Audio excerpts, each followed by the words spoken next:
साहिल जोशी, एक तरफ खुद अजीत पवार, छगन भुजबल, प्रफुल्ल पटेल का वहां पर होना, 40 विधायकों के साथ का दावा करना शरद पवार के लिए एक विषम परिस्थिति पैदा करता है। 1978 में 77 में जब इंदिरा गांधी की सरकार गिर गई थी, वो हार गई थी जनता अलायंस के सामने, उसके बाद से उनके मेंटोर यशवंत राव ने वहां पर अलग कांग्रेस यू बनाया था। तब कांग्रेस का साथ छोड़कर कांग्रेस यू में चले गए थे शरद पवार। फिर अगले साल वो मुख्यमंत्री बन गए जनता पार्टी के समर्थन से। 2 बार फिर सोनिया गांधी के मुद्दे पर उन्होंने भी कांग्रेस से किनारा कसा। आज 40-41 साल बाद अजीत पवार ने लगभग यही कर दिया है एनसीपी के साथ।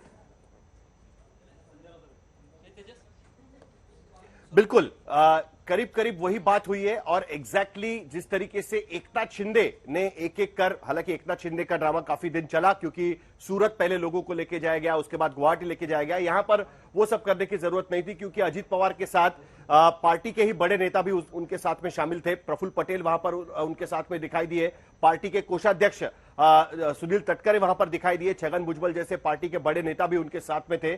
तो और इसकी शुरुआत पहले से हुई थी। अजीत पवार ने 8 से 10 जो पार्टी के बड़े नेता हैं इंक्लूडिंग प्रफुल्ल पटेल, उन्होंने शरद पवार से जाकर मुलाकात की थी और उन्होंने कहा था कि हमें बीजेपी के साथ चले जाना चाहिए। ईडी और केंद्रीय एजेंसीज का जो तकलीफ हमारे नेताओं को हो रही है उससे छुटकारा पाना है तो बीजेपी के साथ सरकार बनाना जरूरी है। उसी के तौर पर पार्टी चल सकती है वरना पार्टी टूट जाएगी, विधायक चले जाएंगे। लेकिन शरद पवार उसको मानने के लिए तैयार नहीं थे।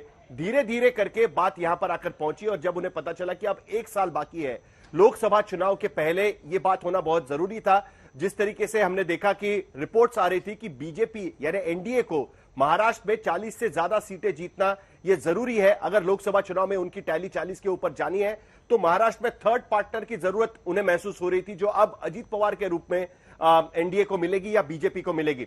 लेकिन बात यहां पर आकर नहीं रुकती, बात आगे अब यह बात को देखना है कि क्या शरद पवार इस बात को चुपचाप मान लेते हैं या 2019 की तरह क्या वो मैदान में उतरकर यह बात बताने की कोशिश करते हैं कि ठीक है आप विधायक लेके चले जाओ लेकिन पार्टी की वोट बैंक, पार्टी का कैडर मेरे साथ में है, पार्टी मेरे साथ में है। और क्या अजीत पवार से वो सीधी लड़ाई करने की कोशिश करते हैं। लेकिन उसमें एक गड़बड़ यह है कि जिस तरीके से इलेक्शन कमीशन ने शिवसेना की कमान यानी शिवसेना का नाम और शिवसेना का सिंबल ये एकनाथ शिंदे को बहुमत के आधार पर देने की कोशिश की है, यानी बहुमत में विधायक और सांसद जिनके पास है उनको ये नाम और सिंबल दिया, क्या उसी के तर्ज पर एनसीपी का नाम और सिंबल फिर अजीत पवार अपने पास लेने की कोशिश करेंगे क्या?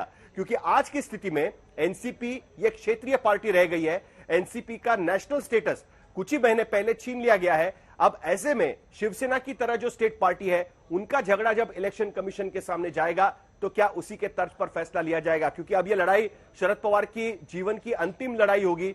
शरद पवार 84 साल के हैं और ऐसे में क्या अब वो दोबारा मैदान में उतरते हैं, यह देखना सबसे बड़ी बात रहेगी।